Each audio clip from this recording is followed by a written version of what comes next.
Alright, I got someone new today. Lil Bambino, Dallas artist, all the way in Houston. Just handling business, Lil Bambino. So, how old are you whenever you started rapping? Shit, I had to be like 18 or 19, bro. How old are you now? I'm 23. Damn, 5 years. That's a long time to be rapping, bro. When did you start taking rap seriously? Shit, I realized that because I made a song and they tried to charge me $2,000 for the beat, and I was like, "What the hell?" And I started making beats, and then when I started making the beats, it's like I started thinking the shit to write down. And I just been writing that shit down ever since, bro. Hell yeah, like in this game, in the music industry, you'll meet producers that have some outrageous shit going on, or they want to charge someone $10,000 to use their track and bullshit like that. Yeah, man, you gotta avoid people like that. For all the people that's watching that, avoid that shit. Make your own beats. Like, do you make your own beats, bro? I make all my beats to my songs. Damn, so we got a producer and a rapper here. Yeah, so a few days ago, I had Lil Bambino in here with Houston producer Yuck. Shout out Yuck, man. That nigga going dumb, bro. Yeah, we had two producers in here, man. It's something crazy whenever you get two artistic individuals like that in the same thinking space, same area like that to create, man. I thought that was really cool. I'm gonna post. I did post the studio updates on my channel if y'all want to look at it. Check that out, man. So what do you have planned in terms of rap, like for this year? Like, are you gonna release an album, a mixtape? Man, I'm thinking about dropping an EP. I'm thinking about dropping a mixtape. I'm thinking about dropping like 4 mixtapes this year, bro. That's like, a lot. Probably like in like 2 months, I'm gonna drop a whole bunch of mixtapes. Because consistency is key, bro. That's key in the rap game. You gotta keep making music, keep dropping this shit, you know what I'm saying? So yeah, and I think it's crazy that you stayed afloat in such a cutthroat industry. Yeah. You haven't released any mixtapes, but you're still on a lot of people's videos. You're still working with a lot of rappers that aren't so local. So, I think that's crazy that you actually stayed afloat amidst the pandemic, Corona, all that. So, in terms of features, who do you look forward to working with? Like, do you have any artists that you want to work with right now, even if they're locked up? Shit, hell yeah. I real life want to make a song with YNW Miller, but I know Cuz locked up. I want to make a song with Sauce Walker, but I'm trying to get on a Block Boy JB song, fucking NLE Chop. I'm trying to get all that shit, man. For sure. So, you are from Florida, correct? Lakeland, Florida represent, man, no cap. So whenever you moved from Florida to Houston, to Dallas, did you notice any like really big shift in the music culture from there to here in Texas? Hell yeah, I ain't gonna lie. Cause first like when I came down here, motherfuckers was like, "Bro, what did you say? I didn't understand what you said." I'm like, "Shit, I'm from Florida. I gotta understand niggas just talk like that." But music wise, them niggas. I realized that people in Dallas, they don't stick together.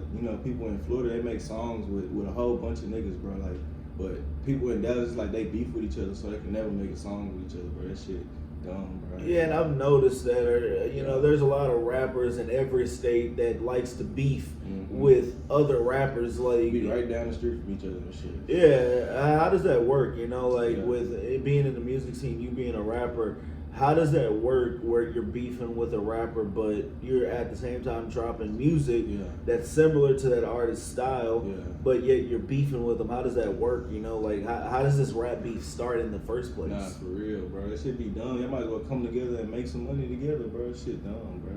That shit is retarded. I feel you. Yeah, like I noticed, like in Florida, what's his name? Julio. Yeah, he's beefing with.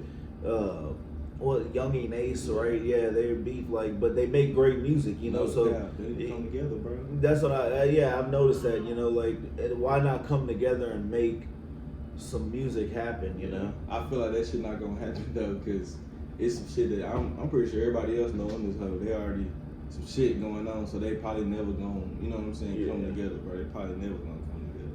Have you had any beef with other rappers? Nah, hell nah, not other rappers. I'm cool. All my partners rap. Shout out my nigga RBE, Sir Jiffy, Mondreezy, Gumbo. Like all my brothers rap, bro. All of them, bro. Like all of them. They be like, bro, you hanging around us too much not to rap. And I started thinking like, damn. And I started getting like writing shit down. I'm like, damn, that shit go hard. Like nigga, lyrical in the house. So I just started, writing that shit down. Yeah. So what was the first song you ever wrote? First song I ever made was Gnarly. That hoe going dumb. That hoe. Shout out my nigga DJ too. I recorded that hoe his shit, but yeah, my nigga really cold with the editing and shit, like mix and mastering and shit like that. Bro got my shit sounding right for no cap. That's what's up. So do you have any plans, or do you want to do shows this year? Hell yeah, I'm trying to get my name out there, bro, because it's hard for a nigga to find a job. I got like 2 or 3 felonies on my background. I don't even want to hire my stupid ass over some shit that I ain't even start. I just, you know what I'm saying, just handled that shit. Now they want to call the police on the nigga and all that shit, so. Yeah, I want to ask you about that. You mentioned felonies. Yeah. Did you catching charges and going to jail, being on probation and all that, did that affect your music and you putting out stuff and you getting in the studio and whatnot? To be honest, hell yeah, because it was like some of the shit I was talking about on some songs, like my daily life, I felt like I couldn't drop that shit, you know what I'm saying, because I don't know if my probation officer would have seen it, but it's like now I'm saying like fuck them, because I know a lot of motherfuckers on probation rapping about some shit, you know what I'm saying, so I'm finna just drop my shit, bro. Coming soon, bro. Tabaloza Raza coming soon, man. New slate, clean slate, bro, coming soon. Bro. So speaking of that, like in the rap scene, do probation officers actually watch rappers' videos? Have you ever heard of that?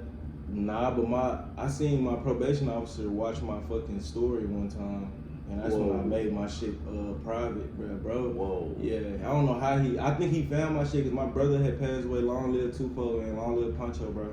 But I think he seen that shit. He was like, your brother had passed, and I showed him like the funeral and my shirt that I had made, and I think he was really eyeing in on my Instagram name instead of the picture. You know what I'm saying? Yeah. So I feel like that's how he found my shit. So yeah, I ain't gonna speak on that nigga, man. Fuck that nigga. I ain't gonna speak on that. Yeah, you know, I've seen or I've heard of law enforcement, let's just call them that. Yeah. Law enforcement zooming in on people, rappers, musicians, all that. And I think honestly that's really fucking lame. You know, I really think that's lame because honestly, in my opinion, whenever law enforcement zooms in on certain people's videos and their social media accounts, it hinders that artist from dropping, from releasing merch, from doing features and whatnot. So I think that is lame in that aspect, that law enforcement would zoom in on an artist and what their business basically. Because, you know, aside from peeing in the cup, showing up and paying your fees, you know, what you do in your personal life should not affect this person, and they shouldn't be zooming in on your personal life on their personal time. You know, that's a conflict of interest. But yeah, dude, thanks for coming on this, man. I appreciate you, dog. I got you, bro. Man, y'all tap in with Lil Bambino. He's got music released, and I'll put a link in the bio for one of his songs. Let's keep it going. Yes, sir. We out.